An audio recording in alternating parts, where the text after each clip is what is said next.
கர்த்தருடைய பரிசுத்த நாமம் மகிமைப்படுவதாக. நம்முடைய ஆண்டவரும் நம்முடைய இரட்சகரும் மீட்பருமாக இருக்கிற இயேசுவின் நாமத்தில் மீண்டும் ஒரு விஷயம் கூட இந்த தேவ செய்தி மூலமாக உங்களோடு கூட இடைபடுவதற்காக தேவன் எனக்கு பாராட்டின பிரதான கிருபைக்காக நான் ஆண்டவருக்கு நன்றி செலுத்துகிறேன். இன்றைக்கும் இந்த 2025 ஆண்டில் 2 மாதங்கள் முடிந்து 3வது மாதத்துக்குள்ளே நாம் பிரவேசிக்க கர்த்தர் பாராட்டின பிரதான கிருபைக்காக நான் அதிகமாக கர்த்தரை நான் துதிக்கிறேன், ஸ்தோத்திரிக்கிறேன். இன்றைக்கும் மத்தேயு எழுதின சுவிசேஷத்தின் மூலமாக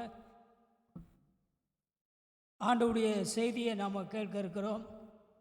இந்த செய்தி மூலமாக பரிசுத்த ஆவியானவராமே நம்முடைய ஒவ்வொருவரோடு கூட இடைவிடும்படியாக நம்ம எல்லாரும் ஜெபத்தோடு கூட இந்த தேவனுடைய செய்தியை நீங்கள் கேட்கும்படி இயேசுவின் நாமத்திலே நான் அன்பாய் நான் கேட்டுக்கொள்கிறேன்.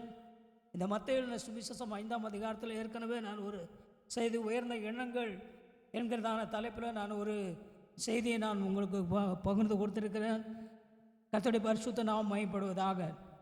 இப்பொழுது வேதத்தில் சொல்லப்பட்டிருக்கிறதா இந்த அதே மத்தேயு 5ஆம் அதிகாரத்தில் 10வது வசனத்திலிருந்து 12ஆம் வசனம் வரைக்கும் நாம் ஆண்டவருடைய வார்த்தையை வாசித்து அது மூலமாக ஆண்டவர் இந்த நாளில் நம்மோடு கூட பேசுகிற தேவ செய்தியை நாம் கேட்போம். பரிசுத்த ஆவியானவர் நம்மோடு கூட பேசும்படியாக நம்ம எல்லாரும் ஜெபத்தோடு ஸ்தோத்திரத்தோடு கூட ஆண்டவரே இந்த நாளில் என்னோடு கூட பேசும், இந்த வசனத்து மூலமாக என்னோடு கூட பேசும் என்று சொல்லி நம்ம அப்படியே ஜெப நிலைமையில் நாம் காணப்படுவோம். கர்த்தருடைய பரிசுத்த நாமம் மகிமைப்படுவதாக. நீதி நிமித்தம் துன்பப்படுகிறவர்கள் பாக்கியவான்கள், பரலோக ராஜ்யம் அவர்களுடையது. என் நிமித்தம் உங்களை நிந்தித்து துன்பப்படுத்தி பலவித தீமையான மொழிகளை உங்கள் மேல் பொய்யாய் சொன்னால் நீங்கள் பாக்கியவான்களாக இருப்பீர்கள். சந்தோஷப்பட்டு களி கூறுங்கள், பரலோக ராஜ்யத்தில் உங்களுடைய பலன் மிகுதியாக இருக்கும். உங்களுக்கு முன்னிருந்த தீர்க்கதரிசன விதமாய் செய்தார்கள் என்று சொல்லி இந்த வேத பகுதி மூலம் மேல பகுதியிலே நாம் வாசிக்கிறோம். நீதி நிமித்தம் துன்பப்படுகிறவர்கள் பாக்கியவான்கள் என்று சொல்லி வேதம் நமக்கு சொல்லுது. நம்முடைய ஆண்டவராக இயேசு இந்த மலை பிரசங்கத்தில் ஆண்டவர் தம்முடைய வாயை திறந்து பேசின அநேக பாக்கியவான்களில் இந்த 3 வசனங்கள் வித்தியாசமானது என்று சொல்லி நாம் பார்க்கிறோம். உலக பிரகாரமாக துன்பப்படுகிறவர்களை யாரும் பாக்கியவான்கள் என்று சொல்வது கிடையாது. அது நீதி நிமித்தம் துன்பப்படுகிறவர்கள் பாக்கியவான்கள், பரலோக ராஜ்யம் அவர்களுடையது என்று சொல்லி நம்முடைய ஆண்டவராக இயேசு இந்த பகுதியிலே நம்ம பார்க்கிறோம். இன்றைக்கி நான் உங்களோடு கூட பேசுகிற ஒரு தலைப்பு என்ன சொன்னால், உங்கள் பயப்படாதீர்கள், உங்கள் பெயரை யாரும் கெடுக்க முடியாது என்கிற தலைப்பில் நான் உங்களோடு கூட இந்த பகுதி மூலமாக நான் ஆண்டவருடைய வார்த்தையை நான் பேசுகிறேன். ஏன்னா அநேகர் நம்முடைய பெயர்களை கெடுக்கும்படியாக பலவிதமான ஒரு சூழ்நிலைகளை பொய்யான பலவிதமான மொழிகளை பொய்யாக சொல்லி மனுஷர்கள் பேசுவார்கள் என்று சொல்லி நாம் பார்க்கிறோம். எத்தனையோ பேர் அப்படி பேசி தங்களை ஜீவனை கூட இந்த உலகத்தை விட்டு விட்டு போயிருக்கிறார்கள் என்று சொல்லி நமக்கு அநேக சாட்சிகளை நாம் பார்க்க முடியும். என்னுடைய ஊழிய பகுதியில் கூட நிறைய சாட்சிகளை நான் கேட்டிருக்கிறேன். இப்படி வீணாக அநேக மக்கள் துன்பப்படுகிறதை நம்ம பார்க்க முடிகிறது. அநேக பொய்யான வழிகளை சொல்லி பொய்யானவர்கள் அவர்கள் மேலே பேசி அவங்களை துன்பப்படுத்துகிறதை நம்ம பார்க்கிறோம். ஆனால் இங்கே 10வது வசனத்தில் சொல்லப்படும் நீதி நிமித்தம் துன்பப்படுகிற பாக்கியவான்கள், பரலோக ராஜ்யம் அவருடையது என்று சொல்லி பார்க்கிறோம். தாவீது பழைய ஏற்பாட்டில் அவர் சொல்லும்போது, நான் உபத்திரப்படுவதற்கு முன்பதாக வழிநப்பி நடந்தேன், நான் உபத்திரப்பட்ட போது அவருடைய பிரமாணத்தை கற்றுக்கொண்டேன் என்று சொல்லி அவர் சொல்லுகிறதை நான் பார்க்கிறோம். இன்றைக்கும் ஆண்டவருடைய சமூகத்தில் எனக்கு அருமையானவர்களே, ஒருவேளை நீதி நிமித்தமாக கிறிஸ்துவ நிமித்தமாக ஆண்டவராக இயேசு கிறிஸ்துவை ஏற்றுக்கொண்டது நிமித்தமாக ஒருவேளை நீங்கள் நிந்தித்து அவமானப்படுத்தப்படலாம். ஆனால் இயேசு இங்கே சொல்லுகிற இந்த வார்த்தையை நாம் பார்க்கும்போது தம்முடைய சீசரோடு கூட இந்த வார்த்தையை அவர் பேசுகிறார். அநேக ஜனங்கள் அந்த வார்த்தையை கேட்டுக்கொண்டிருக்க. மத்தேயு எழுதின சுவிசேஷத்தில் இது ஒரு மலை பிரசங்கம். மலையிலிருந்து ஆண்டவர் இந்த செய்தியை பேசுகிறார். அப்படி பேசும்போது தான் இந்த அநேக பாக்கியவான்களை சொல்லிவிட்டு நீதி நிமித்தம் துன்பப்படுகிறவர்கள் பாக்கியவான்கள் என்று சொல்லி அவர் சொல்லுகிறதை நாம் பார்க்கிறோம். அதுக்கு அடுத்துதான் நான் பார்க்கும்போது இந்த தாவீதுடைய வாழ்க்கையில் எத்தனையோ துன்பங்கள் வாழ்க்கையில் கடந்து வந்தபோது அவர் இவ்விதமாய்த்தான் சொல்லுகிறார். அவர் சொல்லும்போது நான் உபத்திரப்பட்ட எனக்கு நல்லது என்று அவர் சொல்லுகிறார். நீதி நிமித்தம் துன்பப்படுகிறவர்கள் பாக்கியவான்கள் என்று சொல்லி நம்முடைய வேதம் நமக்கு சொல்லுகிறது. உலகம் அதை நம்புவதில்லை, உலகம் அதை கேலியாக எண்ணுகிறதா இருக்கும். ஆனால் ஆண்டவருடைய வார்த்தையில் சுவிசேஷ பகுதியாக இருந்தாலும் சரி, நிருபங்களாக இருந்தாலும் சரி, துன்பப்படுகிறவர்களை பொய்யான மொழிகளை சொல்லுகிறவர்களை வேதம் நமக்கு பாக்கியவான்கள் பரலோகத்திலே உங்கள் சந்தோஷம் மிகுதியாக இருக்கும் என்று சொல்லி ஆண்டவர் சொன்ன இந்த வேத பகுதியை நம்ம பார்க்கிறோம். கர்த்தருடைய பரிசுத்த நாமம் மகிமைப்படுவதாக. ஒரு இந்த செய்தியை கேட்டுக்கொண்டிருக்க எனக்கு அருமையானவர்களே, ஒருவேளை நீங்கள் நீதி நிமித்தம் துன்பப்படலாம், ஒருவேளை பொய்யான உங்கள் பேரில் பொய்யான பலவிதமான தீமையான வார்த்தைகளை சொல்லி உங்களை காயப்படுத்தலாம். ஆனால் எப்படிப்பட்டவங்களாக இருந்தாலும் அந்த வார்த்தை உங்களை காயப்படுத்தினாலும் கூட கர்த்தருடைய ஆண்டவர் சொல்லும் இந்த வசனத்தை நாம் பார்க்கும்போது நீங்கள் பாக்கியவான்கள், நீங்கள் பரலோகத்துக்குரியவர்கள் என்று சொல்லி ஆண்டவர் அங்கே சொல்லுகிறது. எனக்கு அருமையான கர்த்தருடைய பிள்ளைகளை பார்க்கிறோம். நீங்கள் வேத புத்தகத்தில் நீங்கள் பார்த்தீங்கன்னு சொன்னால் கர்த்தருடைய ஊழியத்தை செய்த பிரதான அப்போஸ்தலனாகிய இந்த பவுலை குறித்து நாம் பார்க்கிறோம். பவுல் தேவனால் தெரிந்து கொள்ளப்பட்டவர், தேவனால் தெரிந்து கொள்ளப்பட்ட ஒரு பாத்திரம். அவர் என் நாமத்தின் எவ்வளவு ஊத்திரப்பட வேண்டும் என்று சொல்லி அவருக்கு கற்றுக் கொடுப்பேன் என்று சொல்லி ஆண்டவரால் தெரிந்து கொள்ள பாத்திரமாய் அவர் இருந்தார். என் நிமித்தம் அவன் எவ்வளவு ஊத்திரப்பட வேண்டும் என்று சொல்லி அவருக்கு நான் கற்றுக் கொடுப்பேன் என்று சொன்னார். அதே போலதான் வேதத்தில் நாம் பார்க்கிறோம். அப்போஸ்தலர் நடவடிக்கைகள் கடைசி அதிகாரத்தில் 28வது அதிகாரத்தில் நம்ம பார்க்கும்போது 4 இருந்து ஒரு சில வசனத்தை நம்ம வாஸ்தம் பண்ணி சொன்னால் கர்த்தருடைய பரிசுத்த நாமம் பயப்படும். 4வது வசனத்தில் நம்ம பார்க்கும்போது அவன் அந்த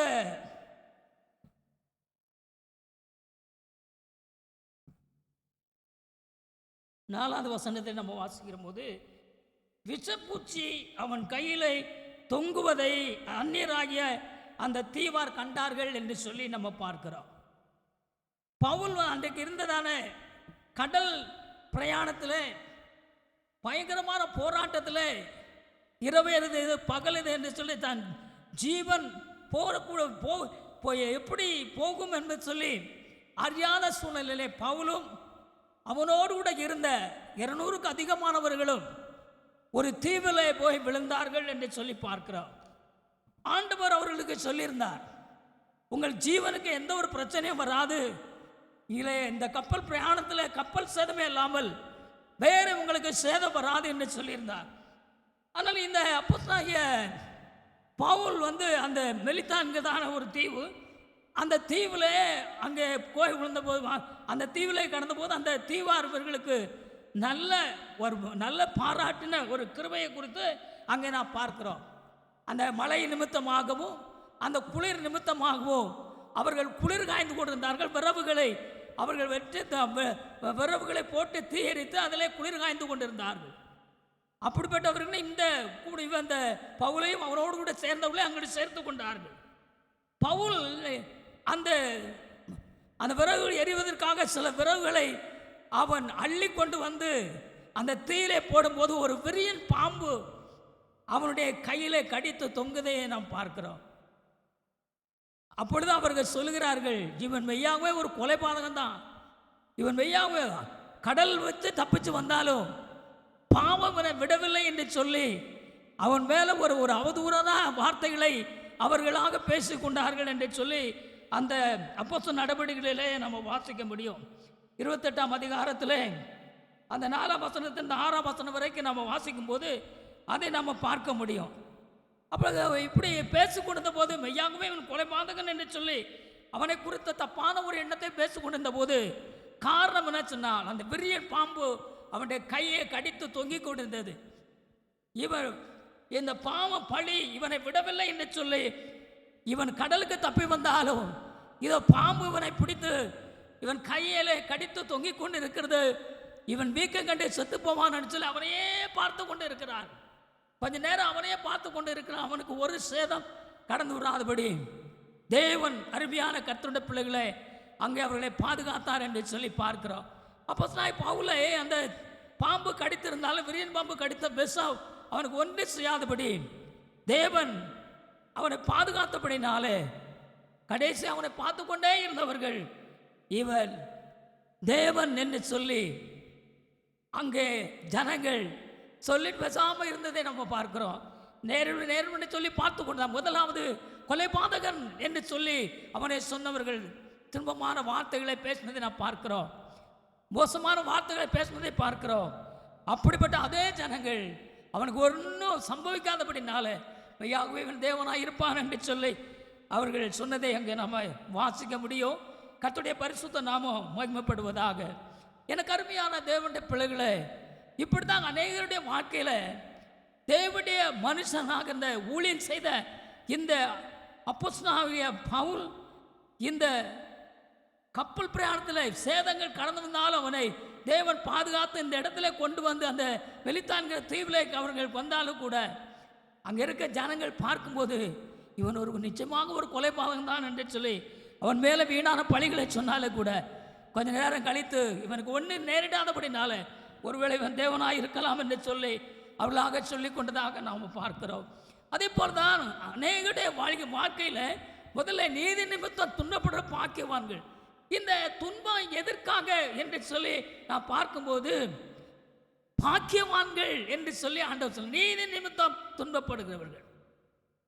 அதனால்தான் தாவீது சொல்ல உபத்திரப்பட்டது நல்லது என்று சொல்லுகிறான். அதனால பிரமாணத்தை கற்றுக்கொண்டேன் என்று சொல்லுகிறான். ஒருவேளை இன்னைக்கு இந்த செய்தி மூலமாக பரிசுத்த ஆவியான இந்த 3வது மாதத்தில் உங்களோடு கூட பேசுகிற ஒரு காரியம் என்ன சொன்னால், உங்களை துன்பப்படுத்தலாம், கொடுமையான வார்த்தைகளை பேசி உங்களை கடினமாய் நடத்தலாம், உங்களை காயப்படுத்தலாம். ஆனாலும் பரலோகத்திலே உங்களுடைய பலன் மிகுதியாக இருக்கும் என்று சொல்லி சந்தோஷப்பட்டு களி கூறுங்கள் என்று சொல்லி வேதம் மகிழ்ச்சி சொல்லுகிறது. அதே போல் தான் தானியேலுடைய வாழ்க்கையில், தானியேல் பாபிலோன் தேசத்தில் இருந்தபோது அங்கே தானியேல் 6ஆம் அதிகாரத்தில் நம்ம பார்க்கிறோம். தானியேல் மேலே பொய்யான ஒரு பொய்யான காரியத்தை அந்த தானியேலோடு கூட இருந்தவர்கள் கொண்டு வந்ததை நம்ம பார்க்கிறோம். அவன் மேலே பல குற்றச்சாட்டுகளை எப்படியாவது குற்றச்சாட்ட வேண்டும் என்று நினைத்திருந்தார்கள். ஏன்னா அவன் மேலே ஒரு குற்றத்தை அவர்களால் சாட்ட முடியல. அவன் மேலே உண்மை உள்ளவனாக இருந்தான், ஆண்டவர் முன்பதாக நீதி உள்ளவனாக இருந்தான், ராஜாவுக்கு முன்பதாக நீதி உள்ளவனாக இருந்தான். அதனால அவனை குற்றப்படுத்துறதுக்கு முகாந்தரம் இல்லாதபடினால அவள் ஒரே ஒரு காரியத்தை செய்தார்கள். தானியேலை குற்றப்படுத்த வேண்டும் என்று சொன்னார். நம்முடைய தேவனுக்கு அடுத்த காரியத்தில் மாத்திரமே அவனை குற்றப்படுத்த முடியும் என்று சொல்லி தந்திரமாய் ஒரு கூட்ட ஜனம் அவனோடு இருந்தவர்கள். ஏன்னா தாவீதை தேவன் உயர்த்தி வைத்திருந்தார்.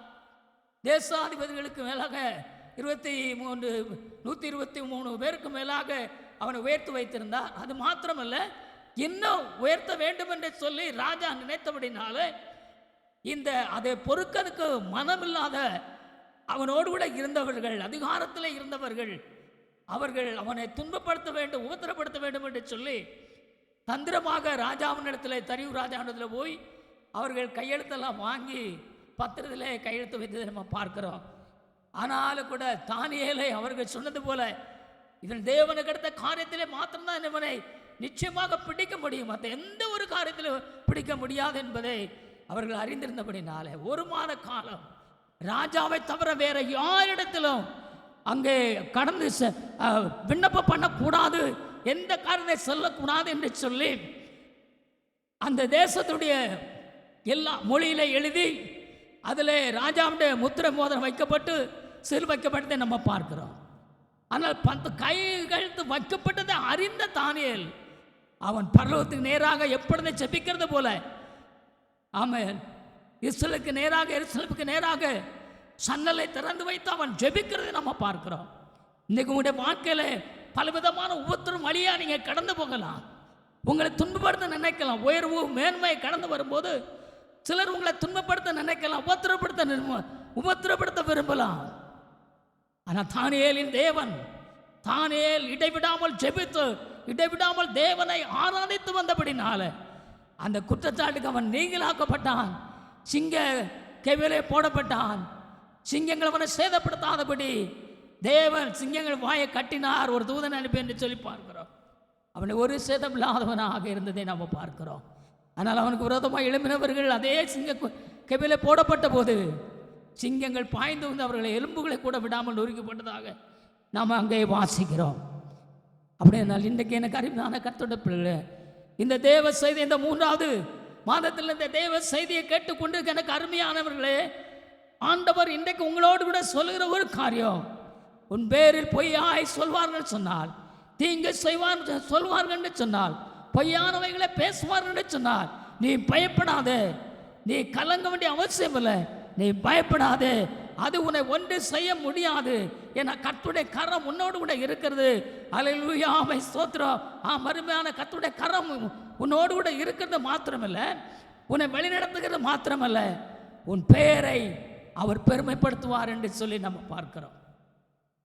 ஆண்டவர் நம்முடைய பெயரை பெருமைப்படுத்துகிற ஒரு தேவன். சிலவர் தாங்களே தங்களுடைய பெயரை பெருமைப்படுத்திக் கொள்வது பார்க்கிறோம். தன்னைத்தான் உயர்த்துகிறவன் தாழ்த்தப்படுவான் என்று சொல்லி வேதம் சொல்லுகிறது. தேவன் ஒரு மனுஷனை உயர்த்தி அவனை மேன்மைப்படுத்த அவரால் முடியும். ஆனாலும் தன்னைத்தான் உயர்த்துகிற ஒரு கூட்டம் இருக்கிறது. அவர்கள் தன்னாலே அழிந்து போகிறதையும் வேதத்தில் நம்ம பல இடங்களில் நான் வாசிக்க முடியும். அப்சலோம் தன்னைத்தானே உயர்த்துகிறவனாக இருந்தான். ஒரு நாள் அப்சலோம் அருமையான கர்த்தருடைய பிள்ளைகளே, அவன் வானத்துக்கும் பூமிக்கு நடுவாக ஒரு கல்வாரி மரத்தில் தொங்கிக் கொண்டு இருந்ததை நம்ம பார்க்கிறோம்.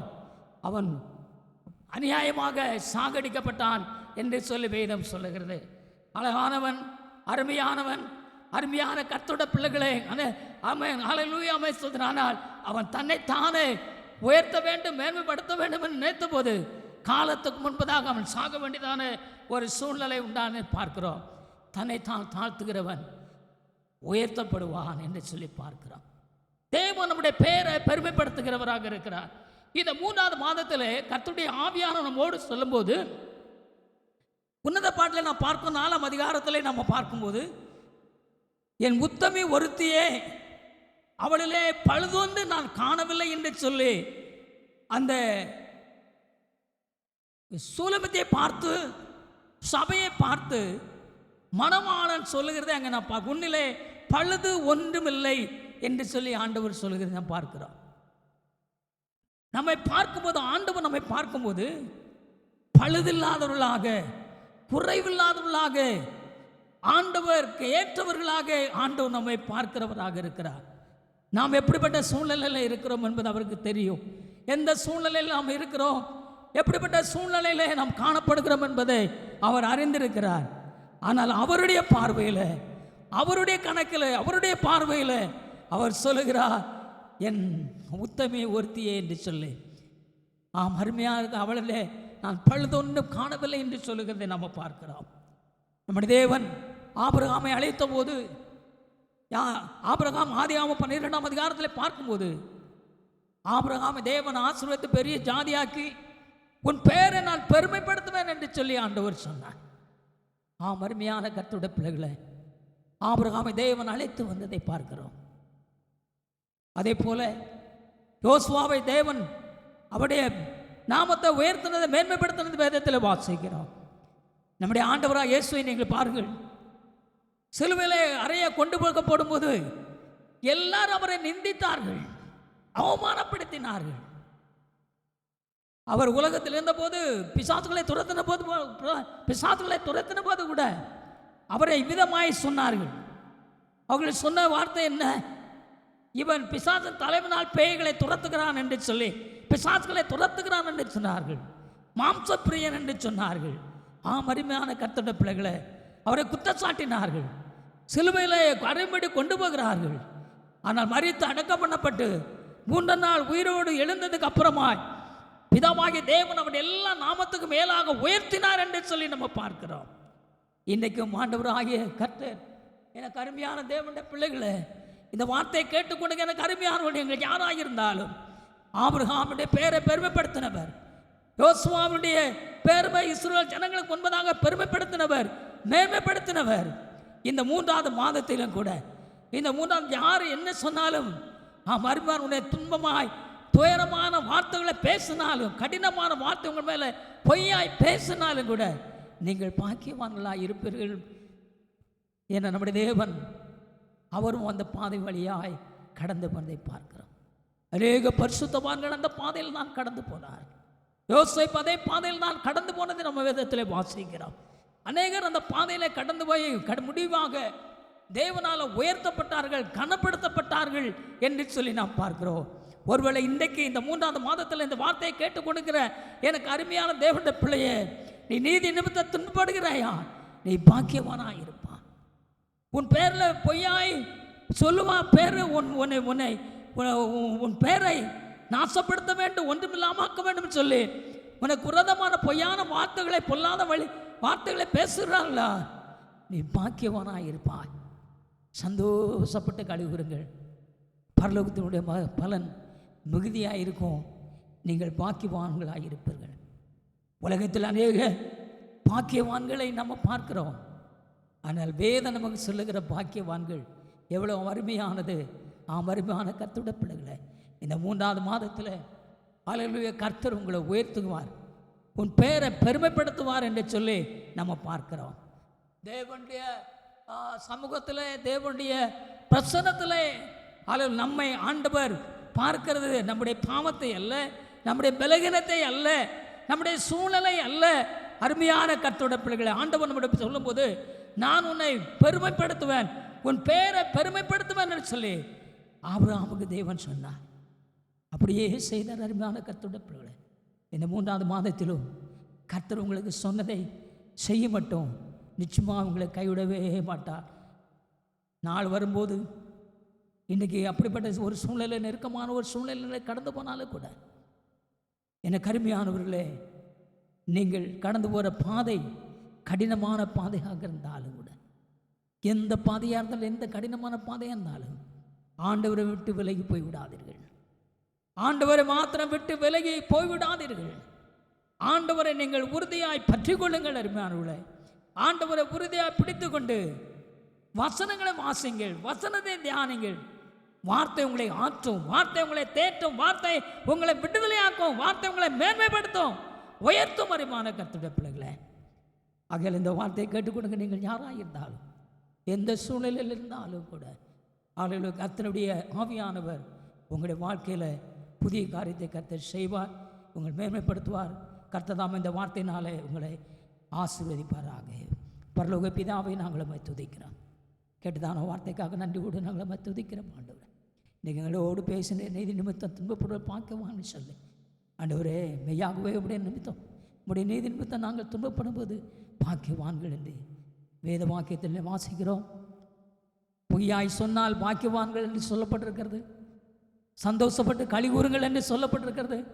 இந்த வார்த்தையை கேட்கிற ஆண்டவரே, உம்முடைய ஜனங்கள் யாராக இருந்தாலும், இந்த 3வது மாதத்தில் இப்படிப்பட்ட சூழல் கடந்த பிற யாராக இருந்தாலும், இந்த வார்த்தையின்படியாக நீர்களை ஆட்டி தேற்றி கர்த்தர் சொன்ன வார்த்தையின்படி அவர்கள் நிலவளோடு வந்து அவங்களை மேன்மைப்படுத்துமப்பா. நீங்கள் அப்படி செய்யப்படுறதுக்காக ஸ்தோத்திரம், ஜெபம் கட்டுறதுக்காக ஸ்தோத்திரம், துதிக்க நம்மை மேலே நமக்கு செலுத்துகிறோம்.